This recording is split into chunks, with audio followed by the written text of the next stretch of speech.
अस्सलाम वालेकुम नाजरीन, आप देख रहे हैं INN चैनल। मैं हूं शेख अहमद अली। आज की ख़ास बात में हम देखेंगे कई अहम कौमी और बैनुल-अक़वामी ख़बरें। अफ़गानिस्तान की दारुल हुकूमत काबुल में वज़ारत ख़ारजा के दफ्तर के बाहर चाशुम्बे को हुए बम धमाके में मरने वालों की तादाद बढ़कर 20 हो चुकी है। हालांकि अफ़गानिस्तान की हुकूमत ने मरने वालों की तादाद के बारे में वाज़ेह तौर पर इतला नहीं दी है। धमाके के वक्त तालिबान और चीनी ओहदेदारों के बीच मीटिंग चल रही थी। एक रिपोर्ट के मुताबिक ये सुसाइड अटैक था। काबुल सिक्योरिटी डिपार्टमेंट के स्पोक्स पर्सन खालिद जादरा ने ब्लास्ट की जानकारी दी, लेकिन ये नहीं बताया कि उसमें कितने लोग मारे गए। अमेरिका में चाशुम्बे को नोटिस टू एयर मिशंस यानी नोटम सिस्टम में आई खराबी से ठप हुए एयर ट्रैफिक अब धीरे धीरे ठीक हो रहा है। आज यानी जुमेरात के रोज सभी फ्लाइट्स का ऑपरेशन नॉर्मल हो गया। रिपोर्ट्स के मुताबिक सिस्टम में खराबी आने से 9600 फ्लाइट्स लेट हुई थी, जबकि 1300 डोमेस्टिक और इंटरनेशनल फ्लाइट्स कैंसिल करनी पड़ी। अमेरिका में 2001 में हुए दहशतगर्द हमले के बाद ऐसा पहली बार हुआ है जब इतनी फ्लाइट्स को उड़ान भरने में देरी हुई और उन्हें ग्राउंड पर ही रोक लिया गया। फेडरल एविएशन एडमिनिस्ट्रेशन के मुताबिक करीब 4 घंटे की दिक्कत के बाद फ्लाइट ऑपरेशंस धीरे धीरे शुरू हो गए। मामला कितना संगीन था इसका अंदाजा इस बात से लगाया जा सकता है कि इस मामले पर व्हाइट हाउस में इमरजेंसी मीटिंग हुई। सदर जो बाइडेन ने ट्रांसपोर्ट सेक्रेटरी से रिपोर्ट तलब की थी। बाद में मीडिया से बातचीत में बाइडेन ने कहा कि सभी एयरक्राफ्ट सेफ लैंडिंग कर सकते हैं। हाँ, ये बात जरूर है कि अभी हम उन्हें टेक ऑफ की मंजूरी नहीं दे सकते। न्यूयॉर्क टाइम्स की एक रिपोर्ट के मुताबिक FAA में मार्च से कोई परमानेंट चीफ नहीं है। पिछले हफ्ते बाइडेन ने फिलिप वॉशिंगटन को नॉमिनेट किया था। उज़्बेकिस्तान में बच्चों की मौत के बाद वर्ल्ड हेल्थ ऑर्गेनाइजेशन यानी WHO ने 2 हिंदुस्तानी खांसी के शरबतों यानी कॉफ सिरप के हवाले से अलर्ट जारी किया। WHO की जानिब से जारी करदा अलर्ट में कहा गया कि नोएडा की कंपनी मारियन बायोटेक के बनाए गए 2 कफ सिरप उज़्बेकिस्तान में बच्चों के लिए इस्तेमाल ना किए जाएं। आलमी इदारे सेहत के तिब्बी मसनूआत से मुतालिक अलर्ट में कहा गया कि मारियन बायोटेक की जानिब से तैयार करदा तिब्बी मसनूआत मियार पर पूरा नहीं उतरती, लिहाजा उन्हें इस्तेमाल नहीं किया जाना चाहिए। अपनी वेबसाइट पर पोस्ट किए गए एक अलर्ट में WHO ने कहा कि WHO मेडिकल प्रोडक्ट अलर्ट 2 गैर मियारी यानी आलूदा मसनूआत के हवाले से है जिनको उज़्बेकिस्तान में गैर मियारी पाया गया और 22 दिसंबर 2022 को WHO को इसकी इत्तला दी गई। गैर मियारी तिब्बी मसनूआत मियार के तकाज़ों को पूरा नहीं करती, लिहाजा उन्हें इस्तेमाल नहीं करना चाहिए। शुमाली हिंद में इस वक्त शदीद सर्दी की लहर जारी है, लेकिन इस सर्दी में मजीद शिद्दत की कयास आगाहियाँ हो रही हैं। यानी फिलहाल शुमाली हिंद को ठिठुरन से निजात मिलने वाली नहीं है। महकमे मौसमियात ने पेशन गोई की है कि शुमाली हिंद के वसी हिस्सों में दर्जे हरारत में कमी का इम्कान है। हिंदुस्तानी महकमे मौसमियात के मुताबिक मैदानी इलाकों में दर्जे हरारत कम से कम -4 डिग्री सेल्सियस और ज़्यादा से ज़्यादा 2 डिग्री सेल्सियस तक गिर सकता है। IMD का कहना है कि 14 और 19 जनवरी के दरमियान बर्फीली हवाओं के साथ शदीद सर्दी का तजुर्बा किया जा सकता है और 16 से 18 जनवरी तक ठंड अपने उरूज पर रहने का इम्कान है। काबिल जिक्र है कि जम्मू कश्मीर में बर्फबारी हो रही है और पारे के कम से कम -6 डिग्री सेल्सियस तक गिरने की पेशगोई के साथ रियासत के लिए कोई राहत वाली खबर नहीं है। जहां तक पंजाब, हरियाणा, नई दिल्ली, राजस्थान, उत्तर प्रदेश और मध्य प्रदेश समेत दीगर शुमाली हिंद की रियासतों का सवाल है, वहां आइंदा हफ्ते के दौरान शदीद सर्दी का एहसास किया जाएगा। कम से कम दर्जे हरारत 0 से 4 डिग्री सेल्सियस के दरमियान रहने का इम्कान है। एक माहिर मौसमियात ने इस सिलसिले में एक ट्वीट किया जिसमें लिखा कि पता नहीं इसको किस तरह पेश किया जाए, लेकिन 14 से 19 जनवरी 2023 के दौरान हिंदुस्तान में सर्द लहर का असर देखने को मिलेगा। हिमाचल का मनाली केलांग हाईवे बहाल हो गया है। 12 घंटे के अंदर बर्फ हटाकर सरहद से जुड़ी माफ कीजिएगा बॉर्डर रोड ऑर्गेनाइजेशन ने अटल टनल से होकर जाने वाले इस रास्ते को साफ कर दिया, लेकिन इस रूट पर सिर्फ 4x4 व्हीकल्स को ही ये आगे जा सकेंगे। टूरिस्ट व्हीकल्स को आगे जाने की इजाज़त नहीं है। SP लाहौल स्पीति मानव वर्मा ने बताया कि बर्फबारी से बंद हुए अटल टनल से होकर गुजरने वाली मनाली केलांग हाईवे से बर्फ हटा दी गई है, लेकिन टूरिस्टों को बर्फ से ढकी लाहौल की वादियों को निहारने के लिए कुछ दिन और इंतजार करना पड़ेगा। बर्फबारी होने के बाद लाहौल की चंद्रा वैली बर्फ की सफेद चादर में डूब चुकी है। अटल टनल के साउथ पोर्टल में ज्यादा बर्फ पड़ने और हिमखंड गिरने का इम्कान देखते हुए इंतजामिया ने फिलहाल लोकल व्हीकल्स की आमद और रफ्त की इजाजत नहीं दी है। जम्मू कश्मीर में बालटाल जोजिला के पास लैंडस्लाइडिंग का एक वाकया पेश आया। हादसे में अब तक किसी के जख्मी होने या मरने की कोई इतला नहीं मिली है।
अमेरिका के कैलिफोर्निया में भारी आंधी तूफान और सैलाब की तबाहियां लगातार जारी हैं।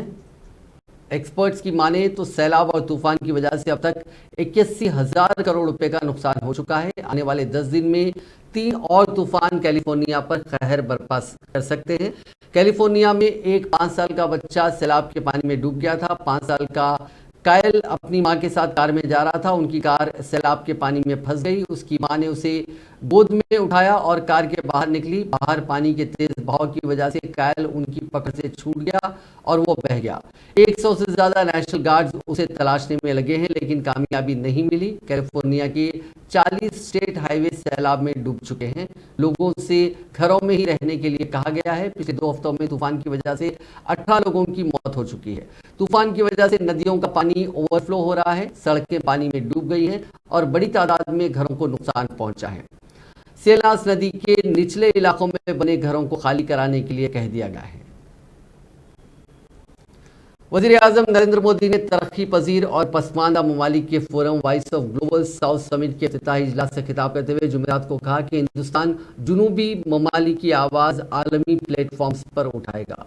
G20 ममालिक के ग्रुप के सदर के तौर पर हिंदुस्तान की जानिब से मुनक़िद इस 2 रोज़ा ऑनलाइन कॉन्फ्रेंस में 120 ममालिक को मदऊ किया गया है। इस दौरान निस्फ दर्जन से ज़ायद वज़ारती सतह के इजलास होंगे, जिसमें तालीम, सेहत से लेकर आलमी इदारों में असलाहत तक के एजेंडे पर बात की जाएगी। इसका मकसद तरक्की पजीर ममालिक के तहफ़्फ़ुज़ात और तरजीहात को G20 के एजेंडे में शामिल करना है।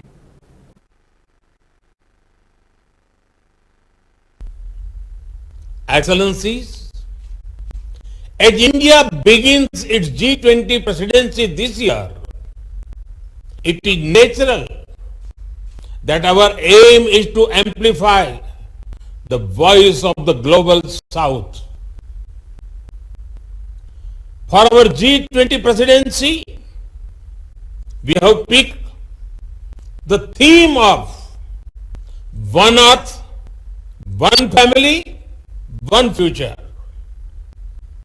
This is in line with our civilizational ethos.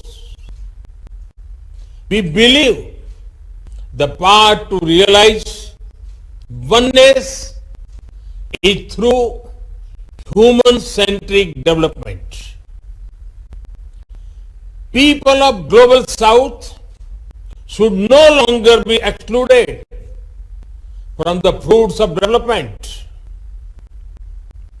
Together, we must attempt to redesign global political and financial governance. Karnataka के हुबली में जुमेरात के रोज वजीर आजम नरेंद्र मोदी की सिक्योरिटी में चूक का मामला सामने आया। वजीर आजम वहां यूथ फेस्टिवल का इफ्तिताह अंजाम देने के लिए पहुंचे थे। वो रोड शो कर रहे थे, तभी एक नौजवान दौड़ता हुआ उनकी कार के गेट तक पहुंच गया और उन्हें माला पहनाने की कोशिश करने लगा। हालांकि सिक्योरिटी पर्सनल ने उस नौजवान को फौरी रोक लिया। उधर पुलिस कमिश्नर ने सिक्योरिटी में चूक से इनकार किया। इस वाक़े के कुछ देर बाद ही वज़ीर आज़म मोदी ने वहां 26वें कौमी यूथ फेस्टिवल का इफ्तिताह अंजाम दिया।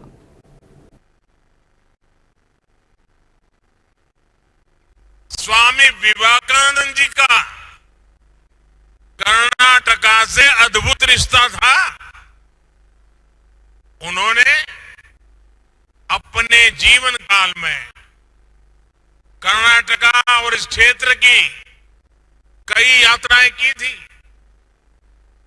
बंगलुरु जाते समय वो हुबली, धारवाड़ भी आए थे। इन यात्राओं ने उनके जीवन को एक नई दिशा दी थी। मैसूरू के महाराजा भी उन लोगों में से एक थे जिन्होंने स्वामी विवेकानंद जी को शिकागो यात्रा में उनकी मदद की थी। स्वामी जी का भारत भ्रमण इस बात का भी प्रमाण है कि कितनी ही सदियों से हमारी चेतना एक थी, एक राष्ट्र के रूप में हमारी आत्मा एक थी। ये एक भारत श्रेष्ठ भारत की भावना का अमर उदाहरण है।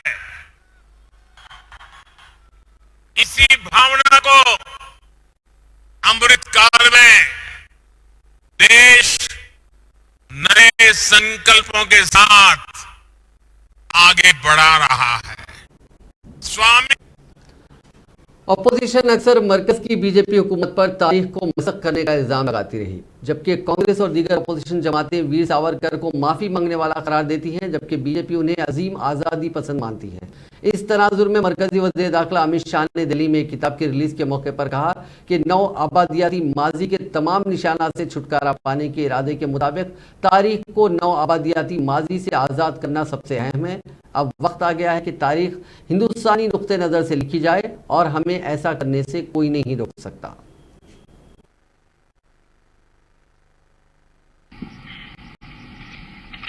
समग्र देश के अंदर गदर पार्टी के पूरे प्रयासों ने अनेक जगह पे एक जबरदस्त चेतना की जागृति की निर्माण भी किया था। सुसुप्त चेतना को जागरूक भी किया और चेतना का निर्माण भी किया। क्या इसका कोई योगदान नहीं है?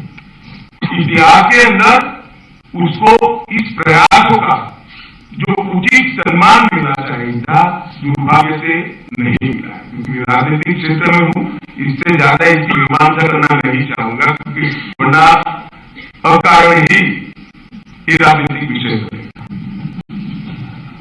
परंतु आजादी के बाद जिनकी जिम्मेदारी थी हमारे इतिहास को हमारे दृष्टिकोण से लिखने की, आजादी के बाद जिनकी जिम्मेदारी थी कि हमारे स्वतंत्रता आंदोलन को भारतीय दृष्टिकोण से मूल्यांकन करके युवा बच्चों के सामने रखने की, मुझे लगता है इसमें कहीं न कहीं चूक हुई। अंग्रेज तो चले गए थे, मगर जो अंग्रेजियां छोड़कर गए थे उसी चश्मे से पढ़कर इतिहास को लिखा गया और इसके कारण ये पूरा कंफ्यूजन आज हमारे सामने है। ये धुंध को साफ करने का काम संजीव सान्याल के प्रयास से होने वाला है, इसका मुझे पूरा विश्वास।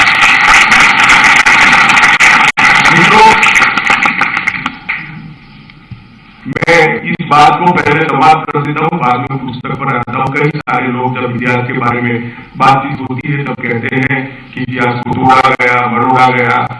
कभी वामपंथियों का नाम आता है, कभी अंग्रेजी मानसिकता वाले इतिहासकारों का नाम आता है, कहीं कांग्रेस को भी कोई लपेटे में लेता है। Army chief general Manoj Pande ने जुमेरात को कहा कि चीन के साथ लाइन ऑफ एक्चुअल कंट्रोल पर सूरत हाल चैलेंजिंग और गैर यकीनी से भरी हुई है, लेकिन फौज किसी भी हंगामी सूरत हाल का सामना करने के लिए पूरी तरह तैयार है। 75वें आर्मी डे से कबल जुमेरात को सालाना प्रेस कॉन्फ्रेंस से खिताब करते हुए जनरल पांडे ने कहा कि लाइन ऑफ एक्चुअल कंट्रोल के साथ हालात चैलेंजिंग और गैर यकीनी सूरत हाल से भरे हुए हैं। उन्होंने कहा कि मजमूई सूरत हाल मुस्तहकम और कंट्रोल में है और फौज पूरी कुव्वत के साथ किसी भी हंगामी सूरत हाल से निपटने के लिए तैयार है। Automation at networking or ASAM, which is a integrated software right from the Agnivir time that he gets recruited till the time he joins the recruiting centers, during his period at the recruiting center and subsequently while he's or an Agnivir is serving in a unit till the time he exits at the end of 4 years or is retained in service.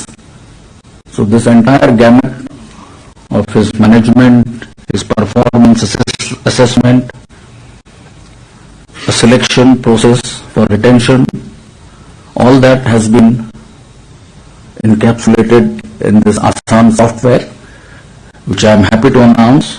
When the training of the first batch commenced on 1st January, we started using the automation at networking or Assam, which is a Congress के तर्जुमान पवन खेड़ा ने आज एक बार फिर मुतालबा किया कि मरकजी हुकूमत चाइना के मामले पर पार्लियामेंट में बहस करवाए। उन्होंने कहा कि मरकजी हुकूमत चीन के हिंदुस्तान में दरअंदाजी के मामले को लेकर हक़ाइक़ को छुपा रही है।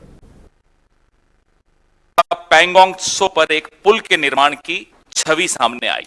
अरुणाचल प्रदेश के लुंगटाजोर क्षेत्र में पीएलए ने 18 जनवरी को भारतीय क्षेत्र के अंदर 17 वर्षीय भारतीय मीराम तरोन का अपहरण कर लिया था। भाजपा सांसद श्री तापिर गाओ उन्होंने ट्वीट किया कि चीन ने 2018 में भारत के अंदर 3-4 किलोमीटर सड़क बनाई। 26 जनवरी को पीएलए द्वारा युवा लड़के को भारतीय सेना को जब दबाव हुआ आप सबकी तरफ से तो सौंप दिया गया। फरवरी में अरुणाचल से भाजपा सांसद यही तापिर गाओ ने मीडिया को बताया कि मीराम तरोन को पीएलए द्वारा पीटा गया, बिजली के झटके दिए गए और उन्होंने अपनी पार्टी की सरकार से इस मुद्दे को आधिकारिक स्तर पर उठाने का आग्रह किया। ये 3 फरवरी को तापिर गांव का स्टेटमेंट। 13 फरवरी को मेलबर्न में मोदी सरकार के हमारे सबके विदेश मंत्री श्री एस जयशंकर कहते हैं कि वास्तविक नियंत्रण रेखा एलएसी पर वर्तमान स्थिति चीन द्वारा सीमा पर बड़े पैमाने पर सैनिकों को नहीं लेने के लिए लिखित समझौतों की अवहेलना के कारण उत्पन्न हुई। मार्च में चीन के विदेश मंत्री के एक दावे से हम सबको पता चला कि पीएलए और भारतीय सेना के बीच पूर्वी लद्दाख के हॉट स्प्रिंग क्षेत्र में वापसी हुई। हालांकि विवादित क्षेत्र रीमैपिंग और उपग्रह इमेजरी चीन के साथ पीएलए सैन्य पदों को ही दिखाती। 25 मार्च को चीनी विदेश मंत्री वांग यी भारत के दौरे पर आए, लेकिन मोदी सरकार पीछे हटने के भारत के तर्क को रेखांकित करने में विफल रही। भारत चीन व्यापार डेटा अप्रैल का दिखाता है कि भारतीय आयात 2021-22 में रिकॉर्ड 95 बिलियन अमेरिकन डॉलर था, जिसमें भारत के पास रिटेल महंगाई की शरह साल के सबसे निचले स्तर पर आ गई है। दिसंबर में महंगाई की शरह घटकर 5.72% 5.72% पर पहुंच गई। पिछले महीने यानी नवंबर में ये 5.88% पर थी। अहम तौर पर खाने पीने की अशिया में कीमतों में नरमी की वजह से पिछले 11 महीनों में महंगाई की शरह अपने सबसे निचले स्तर पर है। ये लगातार तीसरा महीना है जब रिटेल महंगाई की शरह में गिरावट दर्ज की गई है। साथ ही ये लगातार दूसरी बार है जब महंगाई की शरह आरबीआई की जानिब से तय 2 से 6% के दायरे के अंदर है। उत्तराखंड के जोशीमठ में जमीन धंसने के वाकयात के बीच अब मुतासरा इलाके के होटलों को गिराने का काम शुरू हो गया है। इस बीच वहां बारिश और बर्फबारी भी हो रही है, इससे ऑपरेशन मुतासिर हो रहा है। हालांकि होटल गिराने का काम जारी है। जुमेरात की शाम एसडीआरएफ ने होटल मलारी इन को अपने कब्जे में ले लिया। पुलिस ने आसपास के रास्तों को बंद कर दिया, मुजाहिरीन को भी हटाया गया है। ये होटल पीछे की जानिब पूरी तरह झुक गई है। एक दीगर होटल माउंट व्यू को भी जल्द गिराया जाएगा। इधर मरकजी वजीर दाखिला अमित शाह की रिहाइशगाह पर जोशीमठ को लेकर हाई लेवल मीटिंग हुई। इसमें मरकजी वजीर नितिन गडकरी, आर.के. सिंह, भूपेंद्र यादव, गजेंद्र सिंह शेखावत मौजूद रहे। मीटिंग में जोशीमठ में लैंडस्लाइड के बाद सड़क, पावर सप्लाई, पीने के पानी की कमी और एनवायरमेंट के हालात को लेकर बातचीत की गई। पंजाब में राहुल गांधी की दूसरे दिन की भारत जोड़ो यात्रा लुधियाना के समराला चौक पर खत्म हुई। वहां राहुल गांधी ने कहा कि पंजाब मदद करने वालों की रियासत है, वहां गुरुओं ने सभी को प्यार करना सिखाया है। इंडस्ट्री पर फोकस करते हुए राहुल ने कहा कि लुधियाना को नोटबंदी और गलत जीएसटी ने चोट पहुंचाई है। वहां से राहुल गांधी अब दिल्ली रवाना हो गए हैं। कल लोहड़ी की वजह से यात्रा नहीं होगी। परसों लुधियाना से जालंधर के लिए यात्रा रवाना होगी।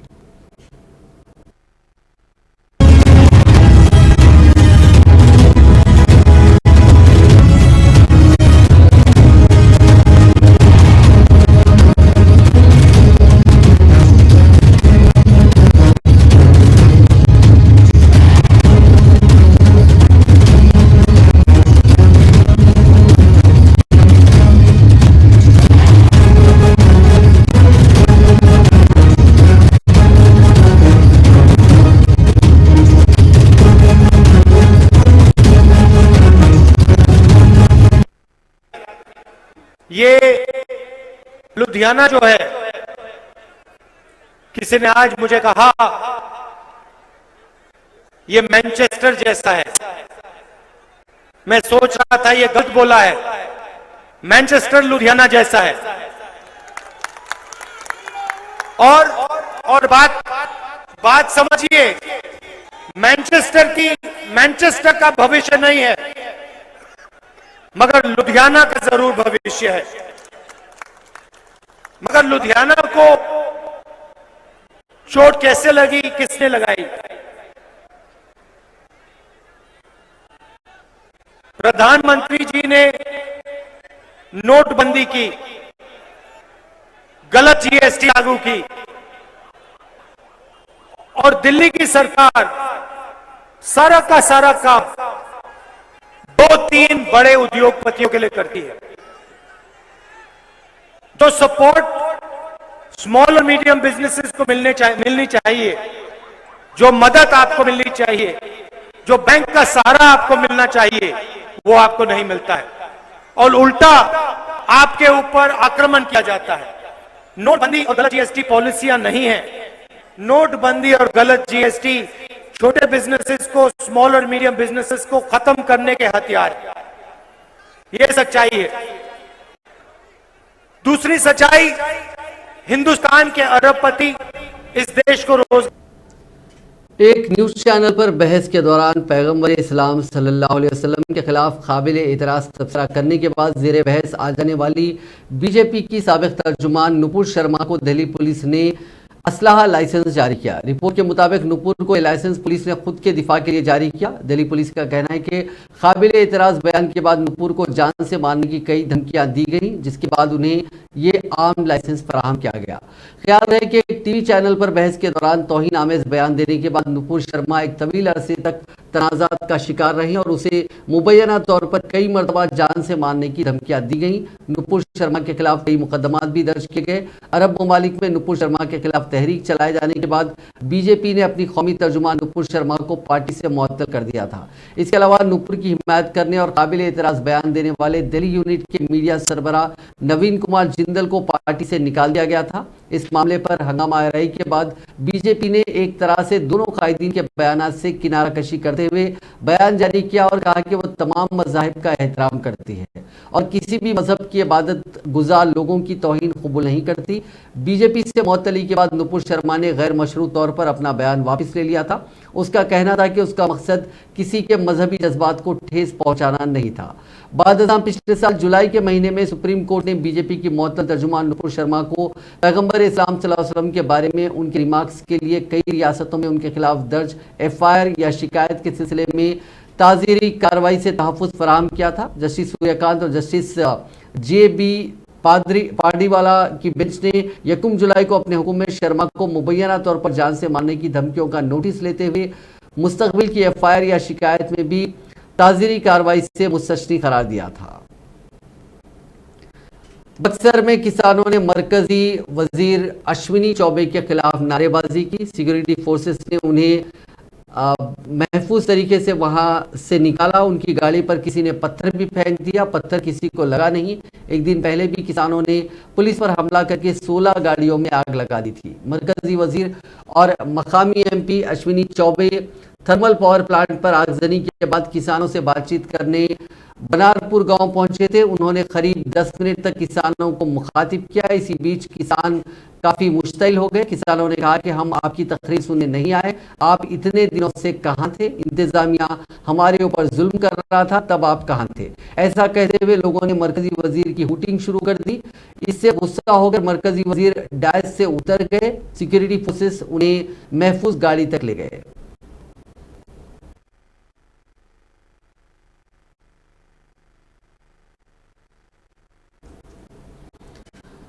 बिहार के वजीर तालीम प्रोफेसर चंद्रशेखर के बयान पर बिहार से लेकर पूरे मुल्क में सियासी पारा चढ़ा हुआ है। उन्होंने 4 मई को नालंदा ओपन यूनिवर्सिटी के एक तकरीब में रामचरितमानस से नफरत फैलने की बात कही थी। अयोध्या के संत जगत गुरु परमहंस आचार्य ने उन्हें ओहदे से हटाने की मांग कर दी। साथ ही कहा कि उनकी जबान काट कर लाने वाले को 10 करोड़ का इनाम देंगे। इधर वजीर तालीम ने कहा कि रामचरितमानस को लेकर दिए गए अपने बयान पर वो कायम है। जो लोग उनकी जबान काटना चाहते हैं काटें, कोई तो अमीर हो जाएगा। हमको जलाने वाले लोग हैं, जब तक जलेंगे नहीं तब तक निखरेंगे नहीं। वहीं दरभंग पहुंचे वजीर आला नीतीश कुमार से जब इस मामले पर रिपोर्टर्स ने रद्द-ए-अमल जानना चाहा तो उन्होंने कहा कि अभी उन्हें जानकारी नहीं है, इस पर जानकारी लेकर वो बात करेंगे।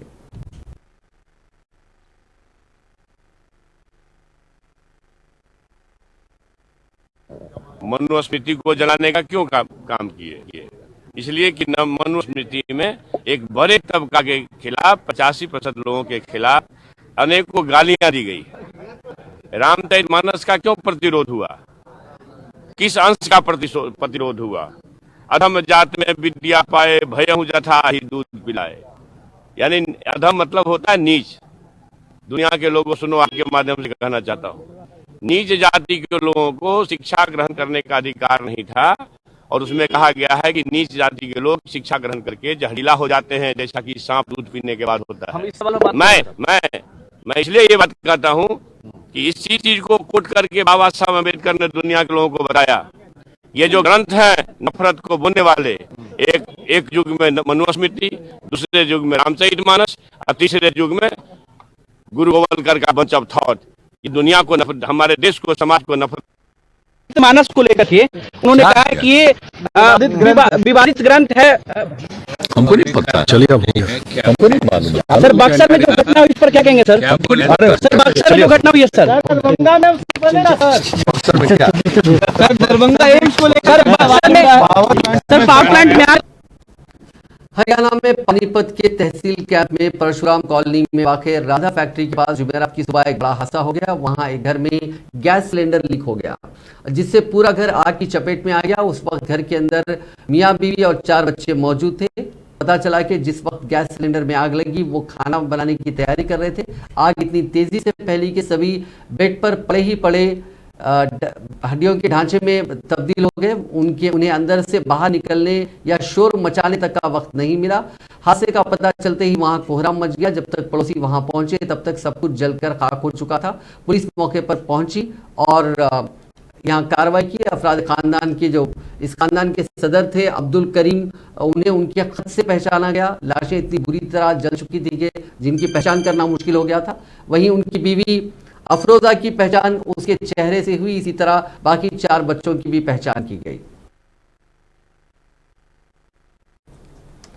सोशल मीडिया पर 2 वीडियोस काफी वायरल हो रहे हैं। इसमें एक वीडियो मध्य प्रदेश का है और एक वीडियो उत्तर प्रदेश का है। मध्य प्रदेश के वीडियो में एक बूढ़ा शख्स अपनी बीवी को अस्पताल एक बंडी पर ढककर ले जा रहा है, और जबकि उत्तर प्रदेश में बैल बंडी पर एक शख्स अपने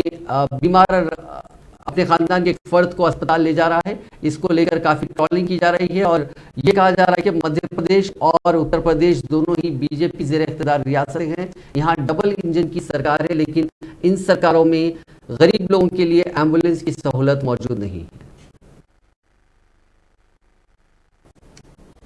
नाजरीन, आज की खास बात में बस इतना ही। आपसे मुलाकात होगी नई खबरों के साथ। आप देखते रहिए INN चैनल।